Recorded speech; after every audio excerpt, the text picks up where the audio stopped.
gas boiler, please forgive. Always use a registered gas installer, or you could risk everything. Find one at rgi.ie. You're listening to Gene Curran.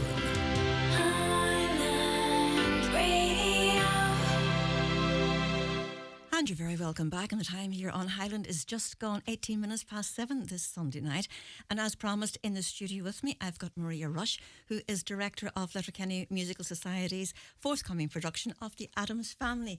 Maria, you are very welcome. Thank you for having me, Jean. It's lovely to see you. So for those of you who may have been tuned into Greg's show on Friday, you would have been treated to 3 of the characters performing in harmony. It sounded great in the studio. So what's it going to be like in the theatre? Oh, it's going to be epic. And I mean, that was we chose that piece of music on Friday because it's kind of probably the most well known. You know, a lot of the music in this show isn't really well known. So we wanted to do something that people would recognise, but it's not the most beautiful piece of music at all, you know. So if anybody enjoyed that, they're in for a treat with the rest of the numbers when they come to the show. Mm. And of course, you're going to do the Addams Family back in March 2020, but after 2 nights, COVID unfortunately struck, and that was the end of that. Was it hard to resurrect it again, Maria? It definitely was, Jean. Like, we had originally thought that we would bring that back as our first show post-COVID. But as the kind of time came close to sitting down as a committee to think about what we would do for our first show back, none of us really wanted to go back to the Addams Family. We almost felt as a team that we would be stepping back. Now, we knew at some point we would come back to the Addams Family. It just didn't seem right for us to pick up where we left off. We kind of wanted to take a break, so we went with something completely opposite with Kinky Boots, and I think it was the best thing we ever could have done, you know, for ourselves. It really gave us that passion back, and I suppose after 3 years out, it also gave us the confidence to go back to it again, you know. So we did decide to go back to it, but we've come at it from a very fresh angle. We have a new musical director, we have a new choreographer, we have a new stage management team, we have a new Wednesday, we have a new Lucas, we have a new Pugsley. We did recast the adult parts in their original roles. We were delighted when we asked them would they come back. We kind of thought we might have to start to audition again, but thankfully all the adult roles were happy to come back. But we have quite a new influx of people into the ensemble as well, which is brilliant. So even as director, I haven't even looked back at the older version or the 2020 version. I didn't go back and revisit it. I even got a new script because I didn't want to be in any way influenced by what I'd done before. So yes, it's our second time doing the Addams Family the musical, but this is a completely different show to what we put on in 2020. Yeah. And you were saying there that there's a mix of old faces and new ones as well. And just looking down the cast members, I see, well, Giles as like, I think the first one he did was the Pirate King number of years ago, and he's been nearly in everyone ever since that. And the likes of Donal and Nicola. But there are lots of new faces there as well, Maria. Lots of new faces. So we have Sarah Terry Sweeney is back playing Morticia. She was Morticia the first time round, and then she played Lauren for us last year. Sarah, I mean, anybody who knows her, her voice is just such a force, and she's comically brilliant on stage. She really is. She can go from the extremes of being really, really poignant and humble and vulnerable to absolute comedy gold. Her daughter now in real life, Ella, is playing Wednesday in the show, and they are a force to be reckoned with. The two of them, they're just whatever Sarah, and I don't think she'll mind me saying this, whatever amazing voice Sarah has, Wednesday's or Ella's is just up again. You know, it's so nice to see the two of them together. We have Sean Boner back as Fester, and he is the highlight of the show. He's brilliant. Another highlight would be Granny, so played by Nicholas Shields. This is Nicola's 23rd show with the LMS. So she's just, some of the one-liners that she comes out with they're just brilliant. She's really, really funny. We have young Ethan Barron playing Pugsley. So Ethan would have been on stage just for a few moments in Kinky Boots, played young Lola. But again, an incredibly talented young man. And then we have the Beinecke family, who are being played by Chris Duddy, Katrina Solon, or Katrina Doherty, and Lucas is a new member to the society, so he's Jamie Lee Gallagher from Strabane, and again is just taking the part as his own, and really, really impressive since day one in rehearsals. And of course Donal is Lurch. And I just was about to say Donal is Lurch. Donal, this part is it's just so much fun to see Donal in this part. I suppose as assistant director as well, Donal's so busy trying to keep everybody else right that this part suits him down to the ground at the moment, because he's able to, he's not worried about lines, let's put it like that, but he has so much to do on stage. He's very much on stage the whole show, and sure, no better man for that role than himself. And I suppose, like every other musical and play around, you were spoiled for choice. It was a difficult decision, I'm sure, to get the cast together, Maria. Well, we auditioned again for Wednesday and Lucas and Pugsley. I can't remember the numbers, but I know we had a full room of wannabe Wednesdays, and every single one of them, the talent, like that, it was like going to a concert the first night of the auditions. You were just listening to brilliant vocals, lovely acting, and all these young girls could all have played it. They were brilliant. It came down to Amy, Galvin and Ella. Ella won the hearts of the cast the minute she opened her voice, or the committee, sorry, the minute she opened her mouth. She was amazing.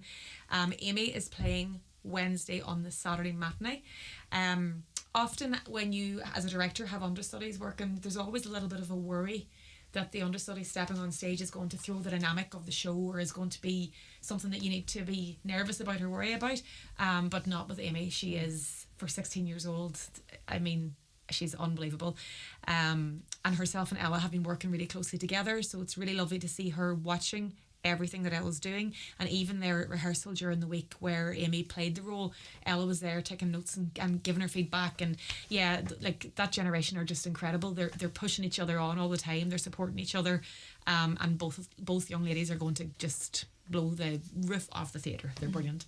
And like last year in Kinky Books, Emma Stewart was the choreographer, and he was on stage as well, but the choreography last year was just absolutely fabulous. Emmett is, I mean, I travel to London quite often. I go and see shows in the West End all the time. I've been on Broadway, and what Emmett can do with a cast and what he can do himself as a performer would equally fit on a stage on the West End.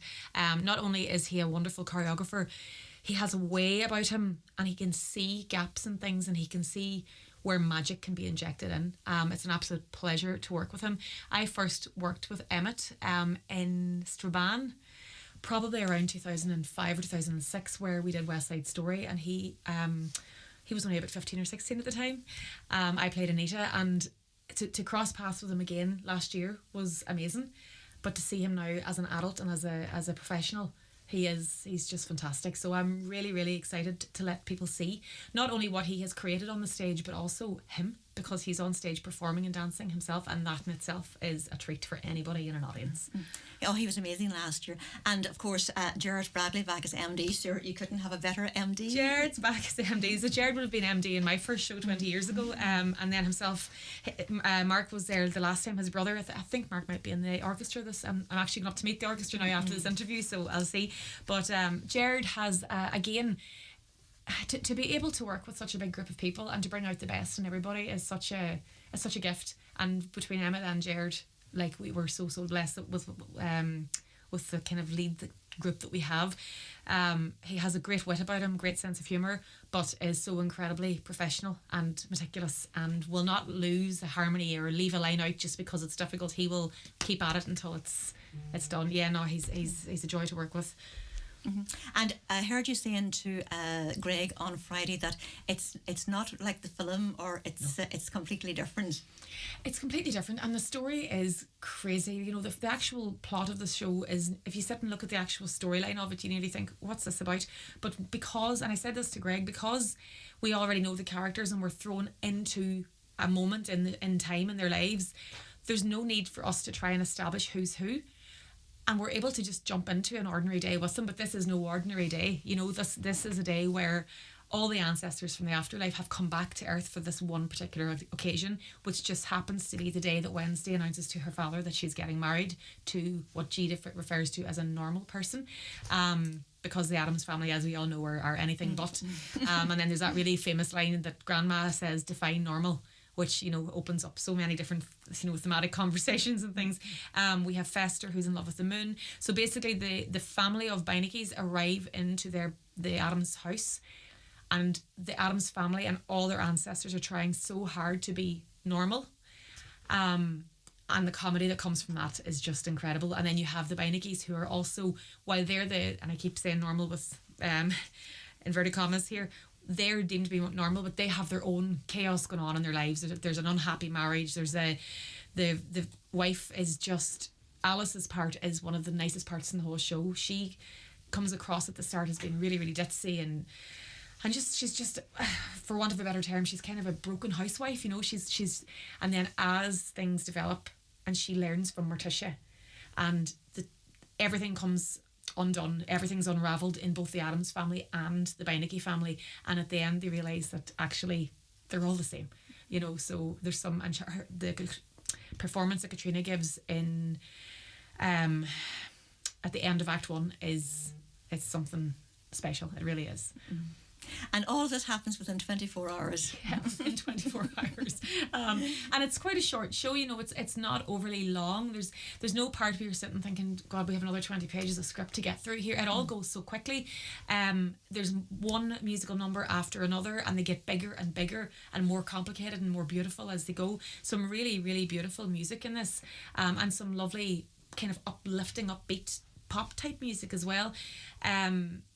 And the comedy is what keeps us going. Even in rehearsals today, my husband came in to see what was going on, and he's laughing at parts that we weren't even aware that people would laugh at. So this is now where I love to see the audience response, and the lines, when you're listening to lines for 6 months, twice a week, and over again, you kind of forget the beauty of the comedy that's there. But people will be rolling in the aisles laughing. Especially with the likes of Granny and Mal and Lurch and Fester. I mean, this is a comedy. It's a slapstick comedy, but it's got a lovely message to it as well. And as was a fun show for all age groups, Maria. For all ages, like a lot of the humour will be quite maybe dark, some innuendo as such, but it's nothing that they're not seeing on The Simpsons or you know. I mean, my own two. My oldest girl she's in the show for about 15 seconds, just in a little clip we've put together, and then the 8-year-old, she's sitting laughing away to it, you know. So yeah, definitely suitable for everybody. Yeah, it's fun. It's real good escapism. And I suppose the irony of it is that when we left that show in 2020, and it was all about, you know, death and it was quite dark from that point of view. I think that's possibly why we didn't want to go straight back into it after the whole pandemic. But the comedy in it is beyond all of that. You know, it really is so funny. And it kicks off on Tuesday the 5th, runs to the 9th, with a matinee on the 9th as well. Yes, so there's a matinee at 2:30 on the Saturday also. Our show is at 8 o'clock every night. So we have Monday night, we have our own dress rehearsal, then we open to the public Tuesday night, and we have 2 shows on the Saturday. The tickets are selling quite nicely at the moment. I think there's only about 40 tickets left for Friday, something similar for Saturday. Generally, as you know yourself, Jean, from shows, when the Friday and Saturday sell, the rest will go very quickly, where people realise, oh, hang on, I need to get this. And we're very lucky as a society in the town. There's so many societies and so many brilliant groups in the town putting on shows all the time. So we're very grateful for the support that we do get from the people who come to see us every year. But the likes of the Addams family hopefully will bring a new influx of people who want to come because of the Wednesday connection and the whole idea of the Addams family from their childhood as well. And of course it hasn't been put on locally. I don't even know if it's ever been put on in Ireland before. I don't know. I know that it was possibly done in Portrush. I don't know. I think it has been done. I know it has been done down the country because the set is coming from Galway, and they have, you know, we're using a set, and we've brought in a set that has been used before. It's a very popular school production. It was done just in Oma there before Christmas. I think actually Emmett was choreographer for that one as well. So it's a show that a certain generation definitely know. And it's a show I think that will go on for a long time because it is so universal and it is so funny and it is so enjoyable.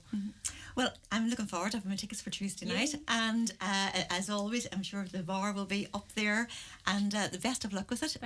Thank you so much for taking time after rehearsals. Now you're back. Well, we had a 4-hour rehearsal earlier this morning, and now we're heading for our orchestra call, which is always a really exciting night for the cast. So thank you as always for your support, Jean, and we'll see you on Tuesday. Perfect.